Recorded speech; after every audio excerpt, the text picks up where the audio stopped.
인니TV 26번째 주제, 상과 보상의 다른 점을 알고 있니? 그리스도인들이 신앙생활을 하면서 나는 예수님을 믿고 구원을 받았으니 이제 열심히 해서 상을 받자 라는 신앙관을 가지고 믿음 생활을 하는 사람들이 많이 있습니다. 그것은 구원파적인 구원관을 가지고 있기 때문에 그렇게 생각하는 것입니다. 많은 그리스도인들이 예수님을 믿는 순간에 영생을 얻었다라고 생각하고 신앙생활에 열심을 내는 것은 하늘에서 상을 받는 것이라고 생각을 합니다. 그러나 영생은 믿는 순간에 얻는 것이 아니라 믿는 자들은 영생의 말씀에 순종을 통하여 그에 대한 보상으로 생명을 공급받아 거룩의 열매를 맺어 얻게 되는 것이 영생입니다. 그렇기 때문에 영생의 말씀에 순종을 통하여 생명을 보상으로 받는 그리스도인들에게 순종의 삶은 대단히 중요합니다. 그래서 바울은 에베소서 5장 16절에서 세월을 아끼라 때가 악하니라고 하면서 갈라디아서 6장 8절에서는 육체를 위해 심지 말고 성령으로 심어서 영생을 거두라고 권면하고 있습니다. 사람의 인생이라는 것은 어차피 세월 속에서 달아져 갑니다. 그 달아져가는 인생을 말씀의 순종으로 심어 영생으로 보상을 받을 수 있는 은혜의 생활이 신앙생활인 것입니다. 믿지 않는 자들은 세상에서 자신을 위해서 살다가 인생을 마감하지만 그리스도인들은 자신의 인생을 주님께서 값주고 사셨다라는 것을 인정하고 주님께 쓰임받을 때 그분께서 공짜로 쓰지 않으시고 보상으로 생명을 주시는 분이신 것을 알고 거룩의 열매를 맺기까지 인생을 낭비하지 않으려고 합니다. 성경을 자세히 보면 보상받는 것과 상받는 것에 대하여 구별하여 말하고 있습니다. 지금까지 한국교회가 사용하고 있는 개역 한글이나 개역 개정 성경에서는 보상이라고 번역해야 하는 부분을 모두 상으로 번역을 했습니다. 예를 들자면 주님께서 마태복음 10장 41절 42절에서 말씀하시기를 선지자 이름으로 선지자를 영접하는 자는 선지자의 상을 받을 것이요 의인의 이름으로 의인을 영접하는 자는 의인의 상을 받을 것이요 또 누구든지 제자의 이름으로 이 작은 자 중 하나에게 냉수 한 그릇이라도 주는 자는 내가 진실로 너희에게 이르노니 그 사람이 결단코 상을 잃지 아니하리라고 하셨기 때문에 사람들은 예수님의 이름으로 섬기는 일이나 봉사하는 일은 장차 상을 받는 일로 생각합니다. 그래서 주님의 이름으로 행하는 모든 것이 상을 받는 것으로 이해하게 했습니다. 그러나 헬라어나 영어는 보상으로 되어 있습니다. 성경에서 상 받는 이야기는 두 군데가 나오는데 먼저 고린도전서 9장 24절을 한번 보시겠습니다. 운동장에서 다름질하는 자들이 다 달릴지라도 오직 상을 받는 사람은 한 사람인 줄을 너희가 알지 못하느냐?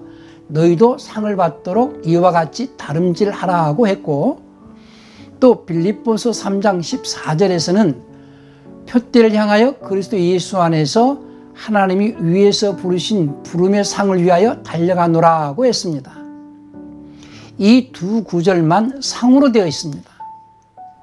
그래서 많은 그리스도인들이 보상으로 이해해야 하는 성경 말씀들을 상으로 이해하고 있기 때문에 말씀에 순종함으로 그 보상으로 생명을 얻어 영생을 취하는 문제를 소리하고 있습니다. 그러나 바울은 디모데전서 6장 12절에서 믿음의 선한 싸움을 싸우라 영생을 취하라 이를 위하여 내가 부르심을 입었고 많은 증인 앞에서 선한 증거를 증거하였도다 라고 했습니다. 그러면서 성경은 적게 심은 자는 적게 거두고 많이 심는 자는 많이 거둔다 라고 말씀합니다. 또 킹제임스 성경 계시록 22장 12절에서는 보라 내가 속히 오리니 내가 줄 보상이 내게 있어 각 사람에게 그 행위에 따라 주리라고 했습니다. 이와 같이 성경은 하나님의 말씀에 자신의 인생을 순종으로 심어 영생으로 보상받으라고 말씀합니다.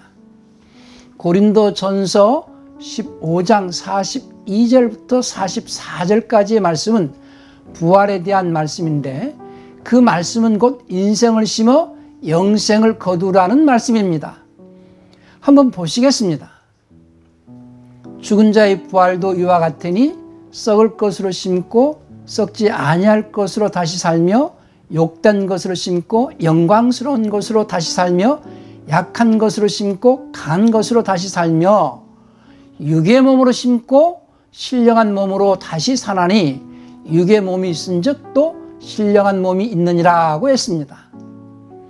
성경에서 상에 대한 구절은 고린도전서 9장 24절과 빌립보서 3장 14절 두 군데밖에 없습니다.